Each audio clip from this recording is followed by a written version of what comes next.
এবার আইপিএলে একসাথে দেখা গেল সোনামণি সাহা ও প্রতীক সেনকে।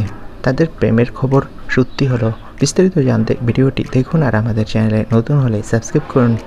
টেলিপাড়ায় অনেকদিন ধরেই কানাঘুষা শোনা যাচ্ছিল যে প্রেম করছে প্রতীক সেন ও সোনামণি সাহা, যদিও তারা ভালো বন্ধু বলে দাবি করেছিল।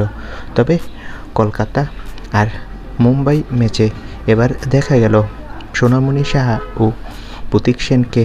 তারা নাকি একসাথে আইপিএলের ম্যাচ দেখতে গিয়েছিল, তবে মাস্ক পরে গিয়েছিল। আর এই খবর প্রকাশ্যে আসতেই অনেকে বলছে যে তাদের প্রেমের খবর সত্যি। তো বন্ধুরা, একসাথে আইপিএলের ম্যাচ দেখতে গিয়েছিল প্রতীক ও সোনা, তারা প্রেম করছে। এ বিষয়ে তোমাদের মন্তব্য কি কমেন্ট করে জানাও। আর টেলিপাড়ার সব আপডেট পেতে আমাদের চ্যানেলটি সাবস্ক্রাইব করে রাখো। ধন্যবাদ।